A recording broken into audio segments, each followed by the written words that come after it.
Hello everyone, my name is Marianne Paternitti and I'm the book group coordinator here at the Darien Library. As you all know, every month we bring you a short video reviewing selections from current popular books. This year we're commemorating several significant military events in our history, such as the centennial of the beginning of World War I and the 70th anniversary of D-Day in World War II.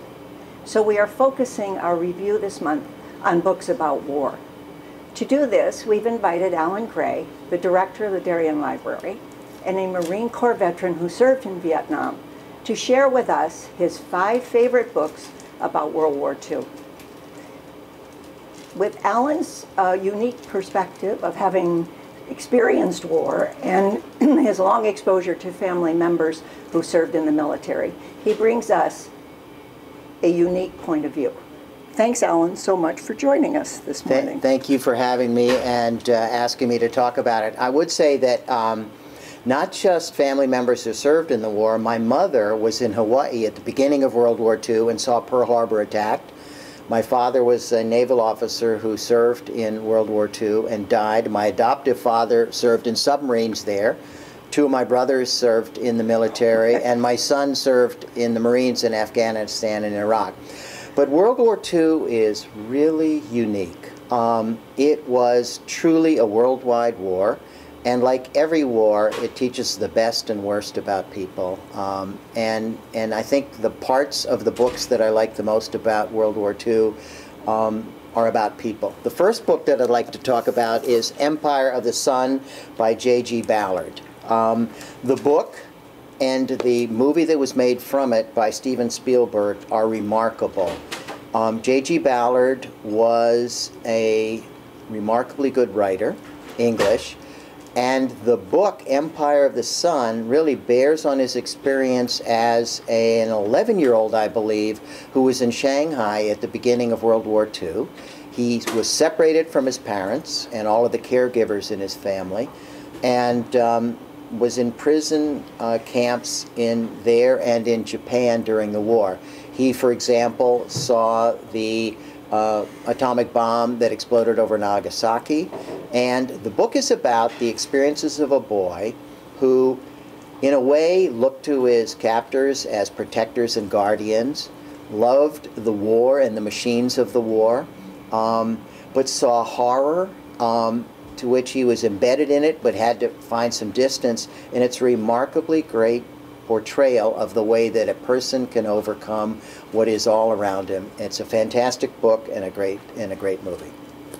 The second book I'd like to talk about is Inferno by Max Hastings. It's The World at War, 1939 to 1945.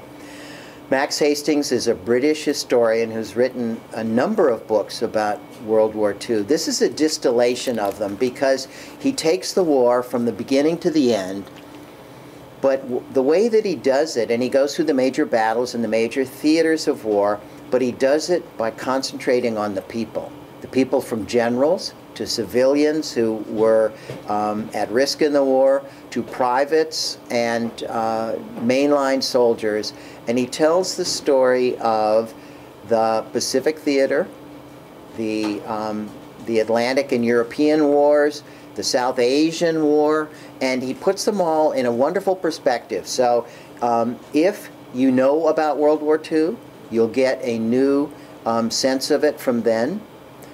If you want to get a good broad history of all of World War II at sea, in the air, and on the ground, with remarkably good interpretation of the events, this is a book for you. So if you want to touch it for the first time, you'll enjoy it. If you know World War II, you're going to enjoy his view of it. Yep. The next book I'd like to talk about is Once an Eagle by Anton Myrer. This is a remarkable book about, and I'm cheating when I call it a World War II book, because I would have chosen it if you asked me one of my favorite books about World War I or about the Korean War, because this is a book about Sam Damon, a soldier who serves in, who enlists in the Army at the beginning of World War I and serves into Vietnam. And it is a classic history of the United States Army from its growth there at the beginning of the century into Vietnam, all of the 20th century.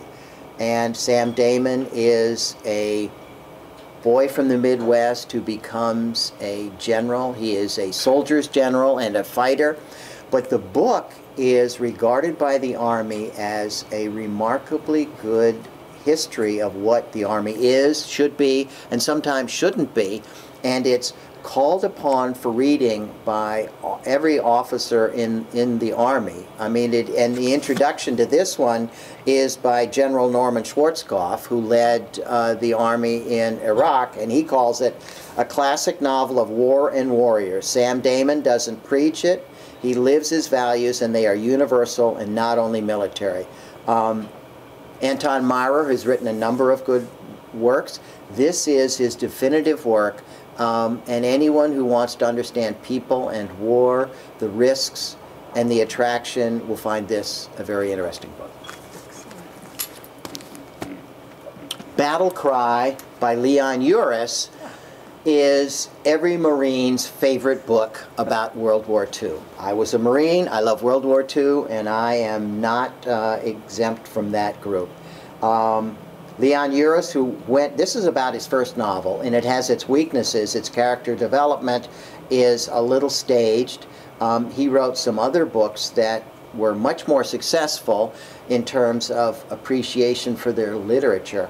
But Battle Cry is about the Marines in the South Pacific through the first half of the war, the bloodiest part of the war at which a second lieutenant on the beach in an invasion force had an expected life expectancy of 30 seconds.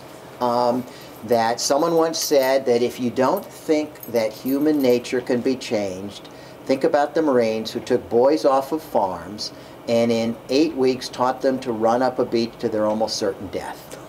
And, but no one thinks they're going to die. Everyone thinks they're going to live. And this is about a group of people caught in war, some who live, some who die, and who really find the cohesion in a military unit, and in a great military unit of the Marines.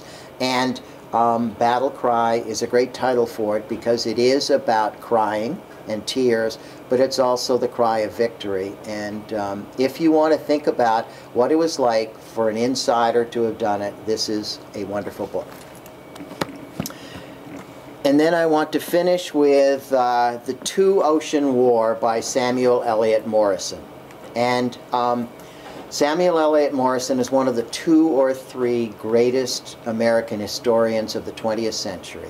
He wrote the definitive biography of Christopher Columbus, for example, and he wrote the magisterial 15-volume history of the United States Navy in World War II. I have to admit that by the time I was 16 years old, I had read it entirely, cover to cover, 3 times. My father, as I said, served in the war. My adoptive father served in the war. My mother was in the Pacific at the beginning of it.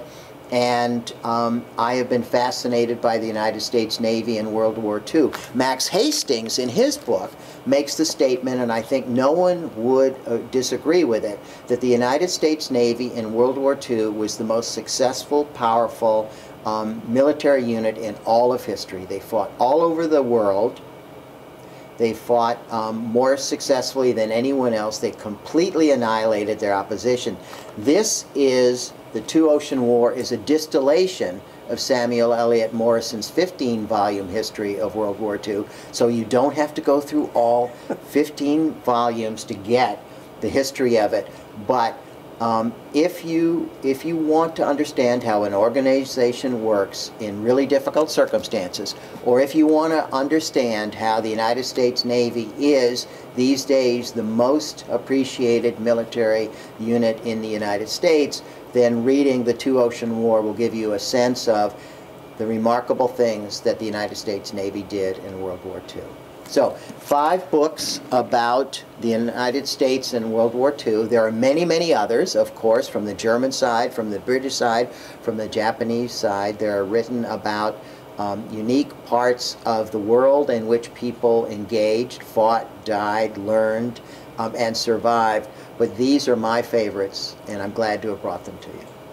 Thanks so much, Alan. And if anyone is interested in any of these books for your book group, please let us know. We will be more than happy to provide them to you for your own pleasure and reading. Thanks again for being here today. This was very interesting. Thank you very much.